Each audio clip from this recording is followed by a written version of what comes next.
അതല്ലെന്നുണ്ടെങ്കിൽ കാലം കഴിഞ്ഞിട്ട് വിലപിച്ചിട്ട് മാർക്സിസ്റ്റ് ആയിരുന്നേ, അല്ലെങ്കിൽ മുസ്ലിം ആയിരുന്നേ, അല്ലെങ്കിൽ ക്രിസ്ത്യാനി ആയിരുന്നേ ടാർഗറ്റ് ചെയ്തെന്ന് പറഞ്ഞിട്ട് കാര്യമില്ല. ഈ ടാർഗറ്റിംഗ് എല്ലാം വരുന്നത് കോൺഗ്രസ് എന്ന കവചം ഇല്ലാതാകുമ്പോഴാണ്.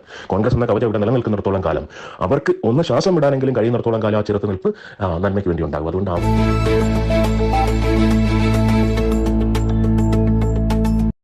അതൊക്കെ കാര്യമൊക്കെ ശരിയാണ്. പക്ഷേ ഇന്നെൻ്റെ ഇന്ത്യയുടെ യാഥാർത്ഥ്യം ഞാനും നിങ്ങളും എല്ലാം മനസ്സിലാക്കേണ്ട ഒരു കാര്യമുണ്ട്. ഇന്ന് ഇന്ത്യയിൽ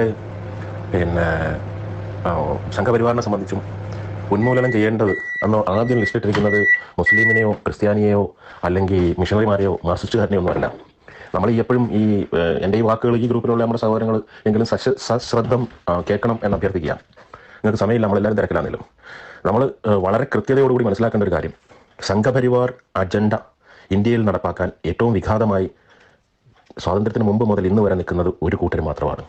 അത് ഇന്ത്യൻ നാഷണൽ കോൺഗ്രസിൻ്റെ നെഹ്റുവിൻ്റെ ലീഗസിയുള്ള, ഇന്ദിരയുടെ ലീഗസിയുള്ള, രാജീവിൻ്റെ ലീഗസിയുള്ള, ഇപ്പോൾ ഏറ്റവും ഒടുവിൽ രാഹുൽ ഗാന്ധിയിലെത്തി നിൽക്കുന്ന ആ ഒരു വിഭാഗമാണ്. എന്തുകൊണ്ട് കോൺഗ്രസ് മുക്ത ഭാരതം എന്ന് അവർ പറയുന്നു എന്ന് പറഞ്ഞാൽ, കോൺഗ്രസ് ഇല്ലാതായാൽ ബാക്കി ആരെ വേണമെങ്കിലും അവർക്ക് വിലക്കെടുക്കുക. ഈ ചെറുത്തുനിപ്പ് കൂടി ഇല്ലാതായാൽ അവർ സ്വതന്ത്രമായി. പിന്നെ മുസ്ലിം എന്നോ ക്രിസ്ത്യാനി എന്നോ പിന്നെ മിഷണറി എന്നോ ഒന്നും ഒരു വ്യത്യാസമില്ല. മാർക്സിസ്റ്റൊക്കെ പണ്ടേ ഇവർ അടിമകളാണ്.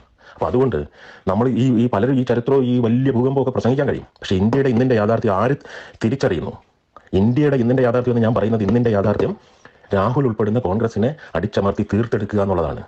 അത് ഇന്നും ഇന്നലെയും സംഘപരിവാർ തുടങ്ങിയല്ല, സ്വാതന്ത്ര്യത്തിന് മുമ്പേ ഉള്ള ഹിന്ദു ഐക്യവേദികൾ തുടങ്ങിയിട്ടുള്ള വലിയ വിചാരധാരയും സംഗതികളൊക്കെ ആയിട്ട് സംഘപരിവാരങ്ങൾ തുടങ്ങിയതാണ്.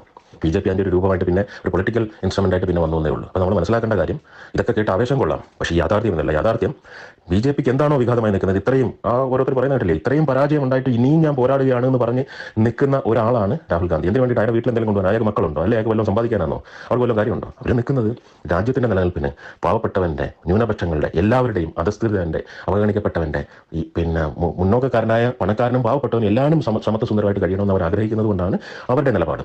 അതിനകത്ത് എല്ലാ ജാതിക്കാരും എല്ലാ മതക്കാരും എല്ലാവരെയും അവർ സമത്വത്തോടെ കാണുന്നു. അതിന് വിഘാതമായി നിൽക്കുന്ന കോൺഗ്രസിനെ എങ്ങനെയെങ്കിലും തൂത്തെറിയുക. ഈ ഒരു ആശയധാരയല്ല BJPയെ സംബന്ധിച്ചോ അല്ലെങ്കിൽ സംഘപരിവാറിനെ അവരെ സംബന്ധിച്ചുള്ളത്. ഏത് വിധേനയും വിഭാഗീയത കൊണ്ടുവരിക, വിഭജനം കൊണ്ടുവരിക, എന്നിട്ട് അതിൽ നിന്ന് മുതലെടുക്കുക. ആദ്യം ഒരു കൂട്ടരെ പിടിക്കുക, അടുത്ത കൂട്ടരെ പിടിക്കുക, എന്നിട്ട് എല്ലാത്തിനെയും അവരവരുടെ ഈ കാലാകാലങ്ങളിൽ അറുത്തു മാറ്റുക. അതല്ല കോൺഗ്രസ്.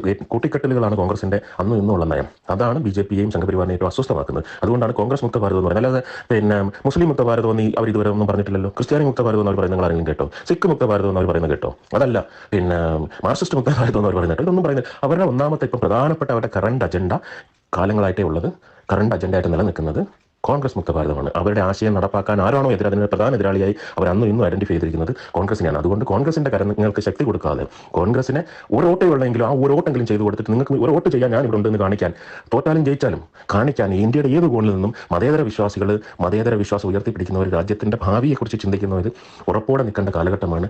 കോൺഗ്രസ് ഉൾപ്പെടുന്ന മുന്നണി, ഇന്ത്യ മുന്നണി, കേരളത്തിൽ UDF മുന്നണിക്ക് നമ്മൾ അതിശക്തമായ പിന്തുണ കൊടുത്ത് മുന്നോട്ട് പോകണം. അതല്ലെന്നുണ്ടെങ്കിൽ കാലം കഴിഞ്ഞിട്ട് വിലപിച്ചിട്ട് മാർക്സിസ്റ്റ് ആയിരുന്നേ, അല്ലെങ്കിൽ മുസ്ലിം ആയിരുന്നേ, അല്ലെങ്കിൽ ക്രിസ്ത്യാനി ആയിരുന്നേ ടാർഗറ്റ് ചെയ്തെന്ന് പറഞ്ഞിട്ട് കാര്യമില്ല. ഈ ടാർഗറ്റിംഗ് എല്ലാം വരുന്നത് കോൺഗ്രസ് എന്ന കവചം ഇല്ലാതാകുമ്പോഴാണ്. കോൺഗ്രസ് എന്ന കവചം ഇവിടെ നിലനിൽക്കുന്നിടത്തോളം കാലം അവർക്ക് ഒന്ന് ശ്വാസം വിടാനെങ്കിലും കഴിയുന്നിടത്തോളം കാലം ആ ചെറുത്ത് നിൽപ്പ് നന്മയ്ക്ക് വേണ്ടി ഉണ്ടാകും. അതുകൊണ്ട് അവർക്ക് ശ്വാസവും ഊർജ്ജവും കൊടുക്കാൻ വോട്ടും പ്രവർത്തനവുമായിട്ട് തെരഞ്ഞെടുപ്പിലും അല്ലാതെ നമ്മളെല്ലാം ഒരു മനസ്സോടെ ഒറ്റക്കെട്ടോടെ നിൽക്കണം. അതാണ് രാജ്യം ആവശ്യപ്പെടുന്നതെന്ന് മാത്രം പറഞ്ഞുകൊണ്ട് നിങ്ങളുടെ ശ്രദ്ധ, ഇത് ചിലപ്പോൾ നീണ്ടുപോയെങ്കിലും ഇത് കേൾക്കണമെന്ന് അഭ്യർത്ഥിക്കുന്നു.